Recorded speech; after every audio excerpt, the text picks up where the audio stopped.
ايه الضباب التحكيمي دوت؟ افريقيا ضباب تحكيمي كامل متكامل بصراحه. هدف يتلغي، ضربه جزاء ما تتحسبش، ضربه جزاء واضحه قدام الحكم وضوح الشمس يرجع فيها للفار. ايه التحكيم دوت؟ وللاسف حكم الفار واحده ست في مباراه تقيله زي دي، مباراه نهائي افريقيا، والست دي من فين؟ من ميروشيوس. انا اول مره اشوف تحكيم غبي بالطريقه دي، تحكيم غباء متكامل بالفعل. الهدف بتاع محمود كهربا هدف 100%، لان الكوره مش في حوزه حارس المرمى، حارس المرمى الكوره هربت منه ومش عارفها فين، اوريدي بيدور عليها زي ما محمود كهربا شايف الكوره وداخل يجيبها جول.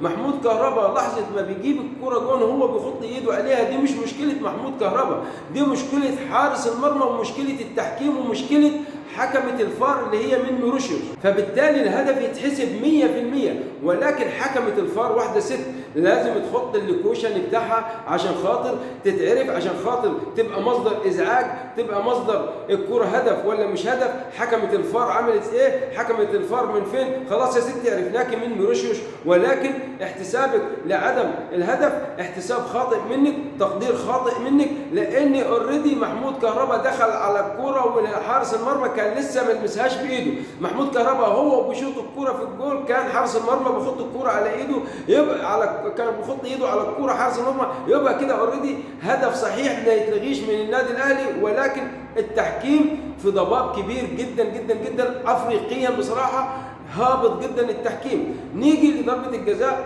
بتاعت اتحاد العاصمه الجزائري، ضربه جزاء واضحه وضوح الشمس وما ننكرهاش، ولكن الحكم واقف قدام اللعبه قدام الكوره. ايه اللي رجعه للفار والكوره واضحه له وضوح الشمس ما تعرفش؟ والفار قال لك ايه؟ قال لك فعلا ضربه جزاء. ليه ما رجعتش للفار مع هدف محمود عبد المنعم كهربا وتناقشت معاهم الكوره هدف ولا مش هدف؟ ليه ما رجعتش للفار في ضربه الجزاء اللي واضحه وضوح الشمس لمحمود كهربا وعاملينه شندويتش؟ اتحاد العاصمه الجزائري عاملينه شندويتش، وانت ولا كانك هنا الكوره تروح للمهاجم ما يجيبهاش جول. ما فيش حاجه اسمها اتاحه فرصه في ضربه الجزاء.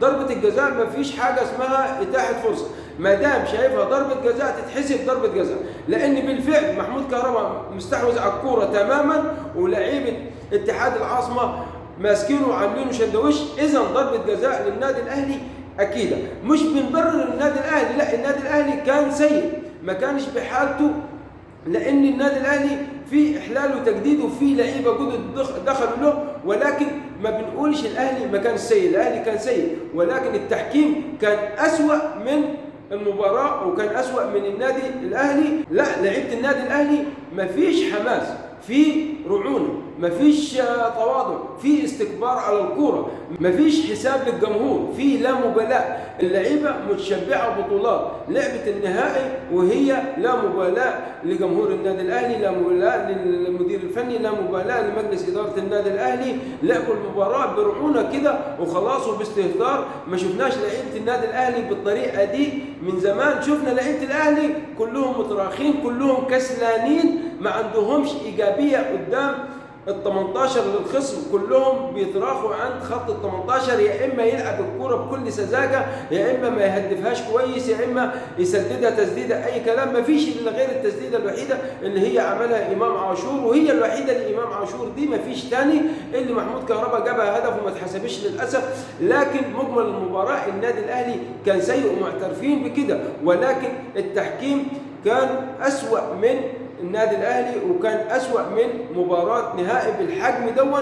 اتمنى من الله الفيديو ينال اعجابكم من اسوان، بحييكم، اتمنى من حضراتكم الاشتراك في القناه، والسلام عليكم ورحمه الله وبركاته.